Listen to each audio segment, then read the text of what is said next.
നമ്മുടെ first contestant എത്തുന്നു പാലക്കാട് നിന്നും ശബരീഷ്.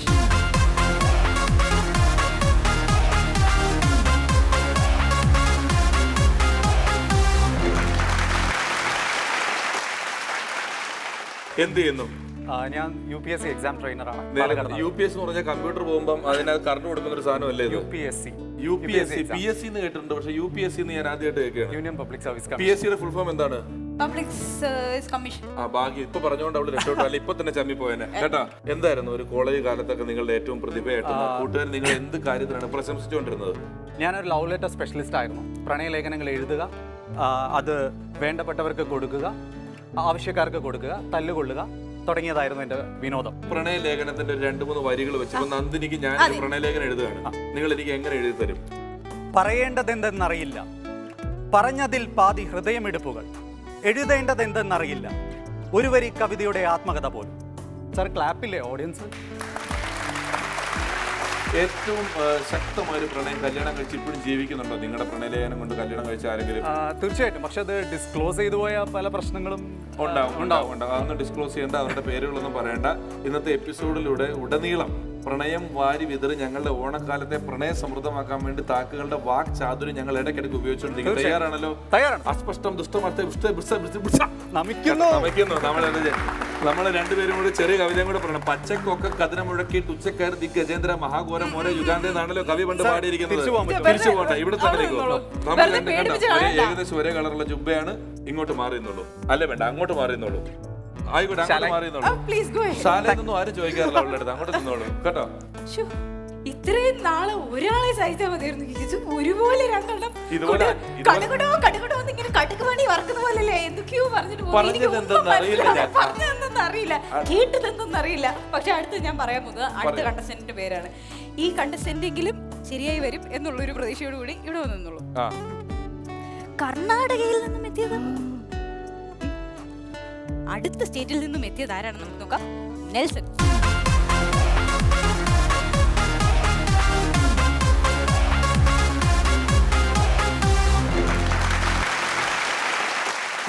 കർണാടകയിൽ നിന്നാണ് വരുന്നത്? ബാംഗ്ലൂരിനാണ് വരുന്നത്. ബാംഗ്ലൂർ എവിടെയാണ്? അൽസൂർ ലേക്കിന്റെ അടുത്ത്. അൽസൂർ ലേക്കിന്റെ അടുത്താണ് താമസിക്കുന്നത്. അതെ, ബാംഗ്ലൂർ HALന്റെ അടുത്ത് മാർത്തഹള്ളി എന്ന് പറഞ്ഞൊരു സ്ഥലമുണ്ട്, അറിയോ? അവിടെ എന്റെ കുറെ സുഹൃത്തുക്കളുണ്ട് ബാംഗ്ലൂർ. ഞാൻ ഇടയ്ക്കിടയ്ക്ക് പരിപാടിക്കൊക്കെ ബാംഗ്ലൂർ വരാറുണ്ട്. കാണാം. ഞാൻ വോഡോഫോൺ ആയിരുന്നു, എനിക്ക് വോഡോഫോൺ ഫ്രാഞ്ചൈസി ഷോറൂം ആയിരുന്നു. അപ്പൊ അത് കൊടുത്ത് ഞാൻ ഒരു ഇക്കോ ഫ്രണ്ട്ലി പ്രോഡക്ട്സ് ഡിസ്ട്രിബ്യൂഷൻ ചെയ്യുന്നു. ഇക്കോ ഫ്രണ്ട്ലി പ്രോഡക്ട്സിൽ എന്തെല്ലാം ഉണ്ട് സാധനങ്ങൾ? ഞങ്ങൾ ഈ ടേബിൾ വെയർ ആണ് അത് ബേസിക്കലി പറഞ്ഞാൽ നമ്മുടെ മലയാളത്തില് പാള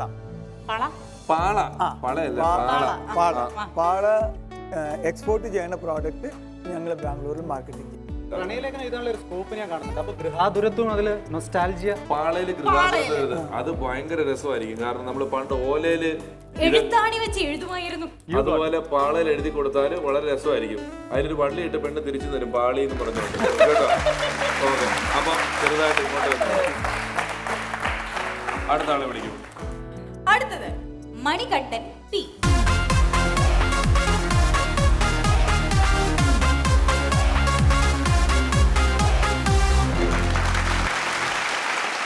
മണികണ്ഠൻ ജുബ്ബ ഇട്ടിട്ട് ടൈ കെട്ടാറുണ്ടോ? ഇല്ല. ഒരിക്കലും ഇല്ല. പക്ഷെ മുണ്ടെടുത്തിട്ട് ഷൂസ് ഇടുന്ന ആളെയും വളരെ വിരളമായിട്ട് കാണുന്നതിൽ ഒരാളാണ് മണികണ്ഠൻ എന്ന് പറഞ്ഞത്. പണ്ട് ചില രാഷ്ട്രീയ നേതാക്കളൊക്കെ അങ്ങനെ ഞാൻ ചെയ്ത് കണ്ടിട്ടുണ്ട്. ഒന്ന് മുണ്ട് ചെറുതായിട്ടൊന്ന് ഉയർത്തിയ ഷൂസ് ഒന്ന് കാണിച്ചു കൊടുക്കും എല്ലാവർക്കും. കണ്ടോ, ഇത് എന്താണ് ഇങ്ങനെ ഒരു സ്റ്റൈലിന് പിന്നിൽ അവലംബിക്കാനുണ്ടായ പ്രധാന കാരണം എന്താണ്? ആക്ച്വലി ഞാൻ ജീൻസ് ആണ് ഇടാന്ന് വെച്ചിരുന്നത്. പിന്നെ നമ്മളൊരു ഓണം ആഘോഷിക്കല്ലേ, അപ്പൊ പെട്ടെന്നാണ് ഓർത്തത് ഓണമാണ്. അങ്ങനെ ഭാവി പോയി. സ്റ്റൈലിൽ ആരാണ് അനുകരിക്കുന്നത് മലയാള സിനിമയില്? ഇപ്പോ ഞാൻ പ്രത്യേകിച്ച് അങ്ങനെ നോക്കുന്നില്ല. കാരണം എന്ന് വെച്ച് കഴിഞ്ഞാൽ എനിക്ക് അതിനുള്ള സാമ്പത്തികത്തിന്റെ പ്രോബ്ലം ഉള്ളതുകൊണ്ട് ഞാൻ അധികം സ്റ്റൈലിന് എന്ത് സാമ്പത്തികം? ഇപ്പൊ കീറിയ ജീൻസ് വരെ ഇടാം. പണ്ടായിരുന്നെങ്കിൽ വലിയ പാടായിരുന്നു. ഇപ്പൊ കീറിയ ജീൻസ് ഇടാം. അപ്പൊ ശരിക്കും ഇപ്പൊ സൈഡ് ബിസിനസ് ആയിട്ട് വേറെ എന്താ ചെയ്യുന്നത്? സാമ്പത്തികമായിട്ട് എന്തോ സ്റ്റൈലിനെ അനുകരിക്കാൻ പറ്റുന്നില്ലെന്ന് പറഞ്ഞു. മനസ്സിലായത് ഇൻഡസ്ഇൻഡ് ബാങ്കിൽ കളക്ഷൻ എക്സിക്യൂട്ടീവ് ആയിട്ട് വർക്ക് ചെയ്യുന്നത്. ശരിക്കും നാടൻ ഭാഷയിൽ പറഞ്ഞാൽ CC പിടുത്തം. CC പിടുത്തം. നിങ്ങളെ പോലെ ഒരാൾ പോയാൽ ആൾക്കാർ CC ഒക്കെ തരുമോ? അങ്ങനെയൊന്നും പ്രശ്നമൊന്നുമില്ല. കാരണം എന്ന് വെച്ച് കഴിഞ്ഞാൽ നമ്മളിപ്പോൾ കസ്റ്റമേഴ്സിന് ഡീൽ ചെയ്യുന്ന അനുസരിച്ചിരിക്കും. ഫോട്ടോഗ്രാഫേഴ്സിന്റെ കൂടെ ഫ്ലാഷ് സെറ്റ് ചെയ്യാൻ പോകും. പിന്നെ ഇപ്പോൾ ഞങ്ങളുടെ ഇപ്പോൾ NOC എന്ന് പറയും, അതായത് ഞങ്ങൾ ലോൺ കഴിഞ്ഞ് അത് അപ്പോൾ അത് RTOയിൽ പോയിട്ട് അത് ക്ലിയർ ചെയ്ത് കൊടുക്കും. അങ്ങനെ ചെറിയ സർവ്വ ജോലി വല്ലഭനാണ്. അതായത് എങ്ങനെയൊക്കെ നമുക്ക് ഇൻകം ഉണ്ടാക്കാൻ പറ്റുമോ അതൊക്കെ ഞാൻ ചെയ്തിട്ടുണ്ട്. കുറെ ഫ്രിഡ്ജും TV ഒക്കെ ഇവിടെ ഇരിപ്പുണ്ട്, നിങ്ങൾക്ക് കിട്ടട്ടെ എന്ന് ഞാൻ പ്രാർത്ഥിക്കുന്നു. ഓക്കെ ഓക്കെ, ഇവിടെ ഇരുന്നോളൂ. Next contestant Sreejith VS.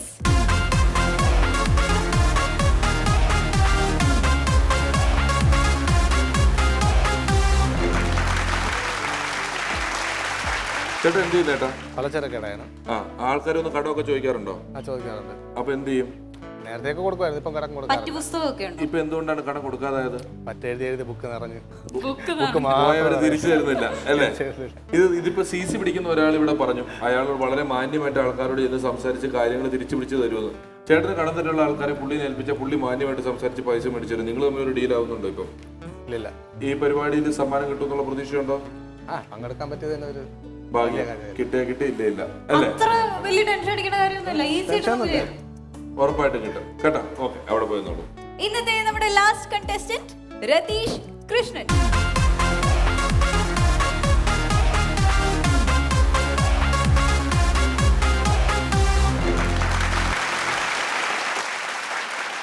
Ratheesh Krishnan എവിടെ നിന്ന് വരുന്നു? ഞാൻ ബാംഗ്ലൂരിൽ നിന്ന് വരുന്നു, കൊല്ലംകാരനാണ്. സ്ഫടികം സിനിമയിലെ മോഹൻലാലിനൊരു ഉപകാരം ഉർവശി ചെയ്യും. അപ്പൊ മോഹൻലാൽ ചോദിക്കും, നിനക്ക് എന്താണ് വേണ്ടത്? അപ്പൊ ഉർവശി പറയും, എനിക്കൊന്നും വേണ്ട, തോമൻ ചായന്റെ റേബാൻ ഗ്ലാസ് മാത്രം എനിക്കൊന്ന് തന്നാ മതി എന്നാണ് ഉർവശി ആ സിനിമയിൽ പറഞ്ഞിട്ടുള്ളത്. ഈ മത്സരം കഴിഞ്ഞാൽ എനിക്ക് തരുമോ? എടുത്തോ? ഈ കണ്ണാടി ഞാൻ എടുക്കും. ഇപ്പോൾ എനിക്കെല്ലാം വ്യക്തമായി കാണാം. നിങ്ങളെല്ലാവരെയും മുഖം നോക്കാതെ നടപടിയെടുക്കുന്ന ഒരു റൗണ്ടാണ് അടുത്തത്. മുഖം നോക്കാതെ നടപടിയെടുക്കുന്നതിന് വേണ്ടി നിങ്ങളെല്ലാവരും നേരെ പിന്നിലേക്ക് പോവുക. പിന്നിൽ 1 മുതൽ 5 വരെയുള്ള അക്കങ്ങൾ എഴുതിയിട്ടുണ്ട്.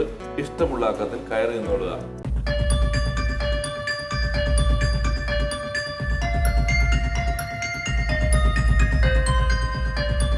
ഈ മത്സരത്തിൽ തുടർന്ന് മത്സരിച്ചാൽ നിങ്ങളോട് മത്സരിച്ച് നിങ്ങളെ തോൽപ്പിക്കാൻ സാധ്യതയുള്ള ഒരാളെ നിങ്ങൾക്ക് ഔട്ടാക്കാം. നിങ്ങളൊരാളെ നിങ്ങൾ തന്നെ ഔട്ടാക്കുന്ന അപൂർവ സുന്ദരമായ ഒരു റൗണ്ടാണ് ഇനി. നന്ദിനി സ്റ്റേറ്റുള്ളവർ കൊടുത്തോളൂ.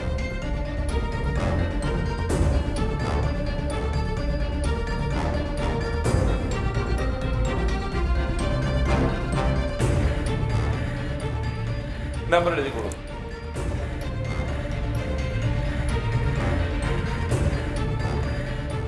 1 2 തിരിച്ചോ.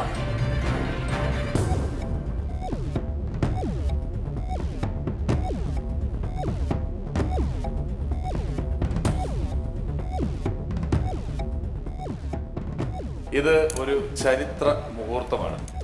ഈ ചരിത്ര മുഹൂർത്തത്തിൽ ഇത്തരത്തിൽ സംഭവിക്കുമ്പോഴെല്ലാം നമ്മൾ കണ്ടെത്തുന്ന ഒരു വഴി ഒരു ഭാഗ്യ പരീക്ഷണത്തിന്റെ വഴിയാണ്. കാരണം അങ്ങനത്തെ നിന്നേക്കാൾ 3 എഴുതിയപ്പോൾ, രണ്ടാമത്തെ ആൾ 2 എഴുതിയപ്പോൾ, ഇദ്ദേഹം 1 എഴുതിയപ്പോൾ, 5 എഴുതിയപ്പോൾ 4 എഴുതി. ചുരുക്കി പറഞ്ഞാൽ എല്ലാവരുടെയും നമ്പർ വന്നിട്ടുണ്ട്, ആരുടെയും നമ്പർ റിപ്പീറ്റ് ആയിട്ടില്ല. ഈ അവസരത്തിൽ ഭാഗ്യം എന്നൊരു കാര്യം മാത്രമാണ് ഇനി ആരൗട്ടാവണം ആരിന്നാവണം എന്ന് തീരുമാനിക്കുന്നത്. ഇവിടെ 5 ചിത്രങ്ങൾ ഇനി നമ്മൾക്ക് പിന്നിലുള്ള സ്ക്രീനിൽ വരും. നിങ്ങൾക്ക് ഓരോരുത്തർക്കും ഓരോ ചിത്രം സെലക്ട് ചെയ്യാം. അതിലേതോ ഒരു ചിത്രത്തിന് പുറകിൽ മാത്രം ഔട്ട് എന്ന് എഴുതിയിട്ടുണ്ടാവും. അയാൾ ഔട്ടാവും, ബാക്കിയുള്ളവരെല്ലാം ഇന്നാകും. ഇറങ്ങി വന്നു.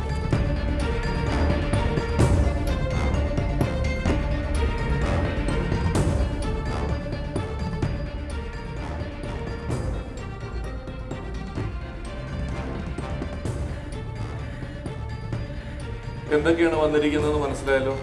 എല്ലാവരും ഓരോ വാഹനങ്ങൾ വെറുതെ വച്ചത്തിൽ പറഞ്ഞ് എന്തൊക്കെയാണ് വന്നിരിക്കുന്നത്. അങ്ങറ്റം തൊട്ട് bike, auto rickshaw, aeroplane, Maruti 800, helicopter. കണ്ടല്ലോ, എന്നെ നേരെ തിരിഞ്ഞു വന്നോളൂ. കണി കാണുന്ന പോലെയാണ്. അത് കണ്ട് തിരിഞ്ഞു കഴിഞ്ഞാൽ ഇതിലേതോ ഒരു വാഹനത്തിന് പിറകിൽ മാത്രമാണ് ഔട്ട് എന്നുള്ളത്. ബാക്കിയെല്ലാം ഇന്നാണ്. ആ ഔട്ട് കിട്ടുന്ന ആൾ ഔട്ടാവും, ബാക്കിയുള്ളവർ ഇന്നാവും. നിങ്ങളിൽ ആർക്കാണ് ആദ്യം സെലക്ട് ചെയ്യേണ്ടത്? നിങ്ങൾക്കാണ്. സെലക്ട് ചെയ്തോളൂ. അതിലൊരെണ്ണം ഓട്ടോറിക്ഷ. ഇനി ആർക്കാണ് സെലക്ട് ചെയ്യേണ്ടത്? സെലക്ട് ചെയ്തോളൂ. Bike, helicopter, car, aeroplane, car,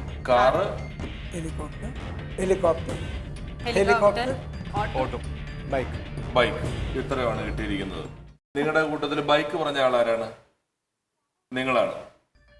വരൂ. എനിക്കറിയില്ല, ഞാൻ വെറുതെ വിളിച്ചെന്ന് മാത്രമേ ഉള്ളൂ. ഇതെന്തിനാ പുറത്തിരിഞ്ഞത്? ആ, ബൈക്ക് നിങ്ങളെ രക്ഷിക്കുമോ? നിങ്ങൾക്ക് ബൈക്ക് ഉണ്ടോ? ബൈക്കുണ്ട്. ബൈക്ക് ഉണ്ട്. എത്ര കിലോമീറ്റർ മൈലേജ് കിട്ടും? 45. എൻഫീൽഡ്. ഓക്കെ, ബൈക്ക് തുറക്കൂ. ബൈക്കിനകത്ത് എന്താ സംഭവം നോക്കട്ടെ. ശ്ശോ. അവിടെ പോയി ഒന്നോളൂ. പെട്ടു ചേട്ടാ, ഇവിടെ നിന്നേ പറ്റൂ. ചേട്ടൻ ഇവിടെ നിൽക്കാനുള്ള ഒരാളായി. ഇനി നമുക്ക് ഈ കൂട്ടത്തിൽ നിന്നും അടുത്തത് ഞാൻ തുറക്കേണ്ടത് ഒരു കാര്യം ചെയ്യും. ഹെലികോപ്റ്റർ ചേട്ടൻ ഒന്ന് വന്നേ, ഞാൻ ചോദിക്കട്ടെ. ഹെലികോപ്റ്ററിന്റെ അവസ്ഥ എങ്ങനെ? രക്ഷപ്പെടുവോ? അകത്ത് വെക്കുവോ? രക്ഷപ്പെടും തോന്നുന്നു. കർണാടകത്തിന് ഇത്രയും ദൂരം വന്നിട്ട് ഇപ്പൊ ഇതങ്ങ് മറിക്കുമ്പോ ഇതിനകത്ത് ഔട്ട് നാട് കാണുന്നെങ്കിൽ എന്തോ ചെയ്യും? കുഴപ്പമില്ല. എന്നാൽ ഓപ്പൺ.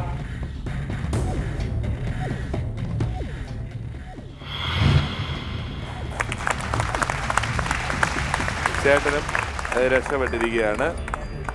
ഇനി 3 പേരൊന്ന് ചേർന്ന് നിന്നേ. 3 പേരിൽ ഒരാളാണ് ഇപ്പോൾ ഔട്ടായിരിക്കുന്നത്. എനിക്ക് നിങ്ങളെക്കാൾ കൂടുതൽ ടെൻഷൻ കയറി തുടങ്ങി. എനിക്കിതിൽ ചിലരൊക്കെ അകത്താവണമെന്ന് എനിക്ക് പേഴ്സണലി ആഗ്രഹമുണ്ട്. അതുകൊണ്ടായിരിക്കും. പക്ഷെ എന്ത് സംഭവിക്കും എന്ന് എനിക്ക് അറിയില്ല. മണികണ്ഠനാണ് ഇതിൽ ഏറ്റവും ടെൻഷനുള്ള ആള്, അല്ലേ? സ്വന്തം നമ്പർ ഔട്ടാവാൻ വേണ്ടി 2 എന്ന് എഴുതിയ ഒരാളാണ് മണികണ്ഠൻ. മണികണ്ഠനാണ് ദൈവത്തിന് ഇപ്പൊ ഔട്ടാവണമെന്ന് ഏറ്റവും കൂടുതൽ ആഗ്രഹമുള്ള ആളെന്ന് തോന്നുന്നു. കാരണം സ്വന്തം നമ്പർ എഴുതിയ ആളാണ്. മണികണ്ഠൻ കാറ് പറഞ്ഞു, അല്ലേ? മണികണ്ഠന് കാറുണ്ടോ? ഇല്ല. ഡ്രൈവിംഗ് അറിയോ? അത്യാവശ്യം അറിയാം. അത്യാവശ്യം അറിയാന്ന് വെച്ചാല് ഡ്രൈവിംഗ് അത്യാവശ്യം നല്ലോണം ഓടിക്കും. കാറ് വാങ്ങുന്നതാണ് എന്റെ ആഗ്രഹം. അടുത്ത ഓണത്തിന് വാങ്ങും എന്നുള്ള. അപ്പൊ ഇന്നിപ്പോ ഈ കാറ് കാരണം ഔട്ടായി പോയി കഴിഞ്ഞാൽ പിന്നെ കാറ് വാങ്ങണം എന്നുള്ള ആഗ്രഹം നിലനിർത്തും? അങ്ങനെയൊന്നുമില്ല. എനിക്കിവിടെ എത്താൻ പറ്റിയതാണ് ഏറ്റവും വലിയ എന്താ പറയുക ഒരു ഊർജ്ജം എന്ന് പറയുന്നത്. കാരണം വെച്ച് കഴിഞ്ഞാൽ ഇതുവരെയും വേദിയിലേക്ക് ഇതുവരെ കയറി വന്ന് വരാത്ത വ്യക്തിയായിരുന്നു. പണ്ടൊക്കെ പേടിയായിരുന്നു. ഇപ്പൊ അതിനൊരു ത്വര വന്നു തുടങ്ങി.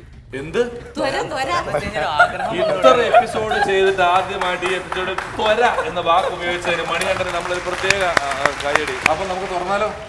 ധൈര്യമായിട്ട് തുറന്നു. ധൈര്യമായിട്ട് തുറന്നു. സെൻട്രൽ ലോക്ക് ആണ് കാറ്. തുറന്നോട്ടെ? തുറന്നോളൂ.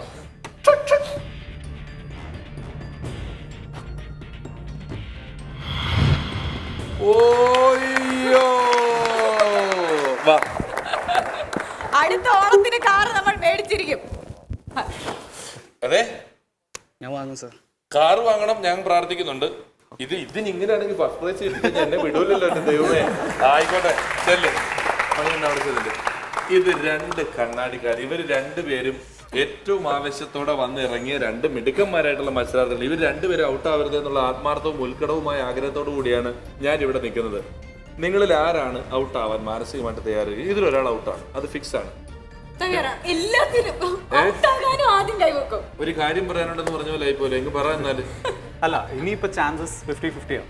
ഔട്ടാവാനുള്ള ചാൻസസ് ആദ്യം 5 ഉണ്ടായിരുന്നപ്പോ ചാൻസസ് ലെസ്, ഇപ്പോ കൂടുതലാണ്. ഇനി ഇതിൽ ആർക്കാണ് ആദ്യം തുറക്കണം എന്ന ആഗ്രഹം? ഇപ്പൊ കൈ പൊക്കത്തില്ല, നേരത്തെ. രതീഷ് കൃഷ്ണൻ തുറക്കും. ഓട്ടോ.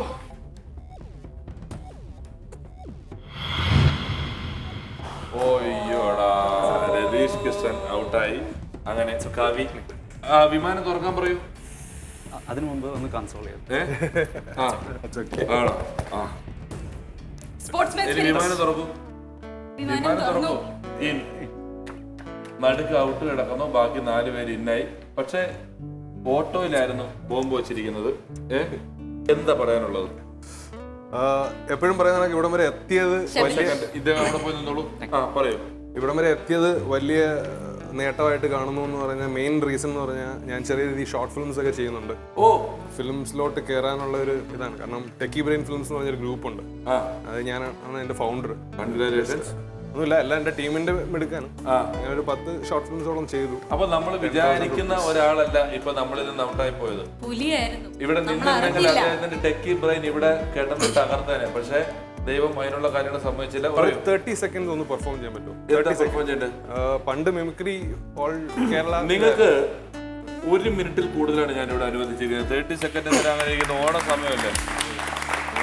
എന്താണ് അവതരിപ്പിക്കാൻ പോകുന്നത്? ഇച്ചിരി വെറൈറ്റി ആയിട്ട്. നേരത്തെ ചേട്ടനിട്ടൊരു പണിയല്ലേ എന്നെ പറഞ്ഞു നായയാണ് പറഞ്ഞു.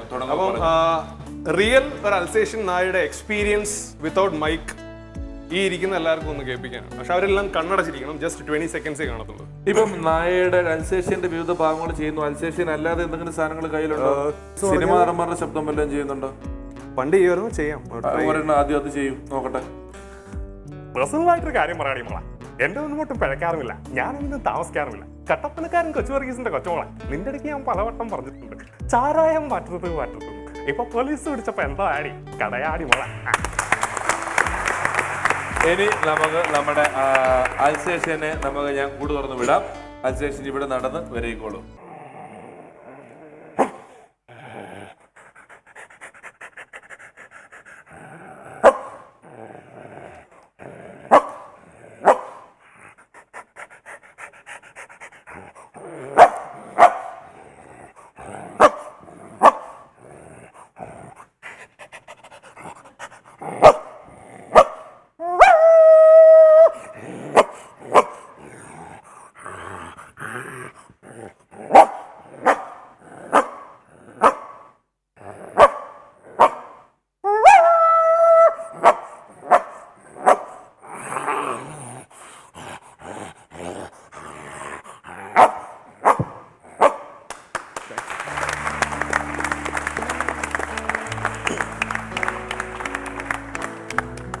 ശരിക്കും നിങ്ങൾ വീട്ടിലുണ്ടെങ്കിൽ കള്ളന്മാരെ പേടിക്കണ്ട.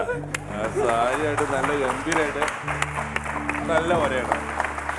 ഒരു 12-14 കൊല്ലമായിട്ടും പ്രാക്ടീസ് ഒന്നും ഇല്ല മിമിക്രി. ഒരു കുഴപ്പമില്ല, കറക്റ്റ് ആയിരുന്നു. ഇപ്പോഴും അത് ഇവർക്ക് എത്രമാത്രം മനസ്സിലായെന്ന് അറിയില്ല, ഞങ്ങൾക്കത് കറക്റ്റ് ഫീൽ ആയിരുന്നു. നന്ദിനി സമ്മാനം എടുത്തു കൊടുത്തു. ഒരു കഷ്ണം എല്ലും കുറച്ച് ഇറച്ചി എടുത്തോളൂ.